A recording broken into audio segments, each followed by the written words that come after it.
যদি আপনাদের বাড়ির সামনের গলিতে একটা জলপুরি আসে তাহলে চোখ বন্ধ করে তাড়াতাড়ি চলে যাবেন, না ছাড়া ওটা আপনাদেরকে মেরেও ফেলতে পারে।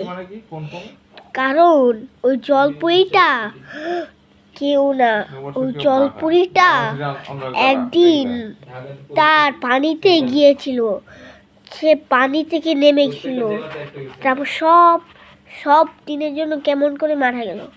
তারপর সেই জলপুরি কারুর বারান্দায় চলে আসলো। তারপর সেই জলপুরিটা মৃত হইল না, তারপর সেই জলপুরিটা একটা লোককে মেরে ফেলছে। তাই এই জলপুরিটা আকাশে উঠতে পারে।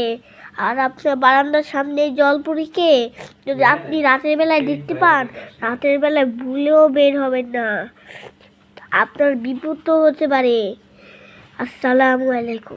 যদি আপনাদের বাড়ির সামনের গলিতে একটা জলপুরি আসে তাহলে চোখ বন্ধ করে তাড়াতাড়ি চলে যাবেন, না ছাড়া ওটা আপনাদেরকে মেরেও ফেলতে পারে। কারণ ওই জলপুরিটা কেউ না, ওই জলপুরিটা একদিন তার পানিতে গিয়েছিল, সে পানি থেকে নেমেছিল, তারপর সব দিনের জন্য কেমন করে মারা গেল।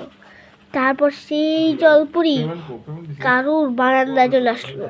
তারপর সেই জলপুরিটা মৃত হইল না, তারপর সেই জলপুরিটা একটা লোককে মেরে ফেলছে।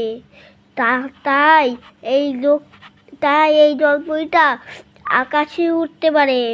আর আপনার বারান্দার সামনে এই জলপুরিকে যদি আপনি রাতের বেলায় দেখতে পান, রাতের বেলায় ভুলেও বের হবেন না, আপনার বিপদও হতে পারে। আসসালামু আলাইকুম।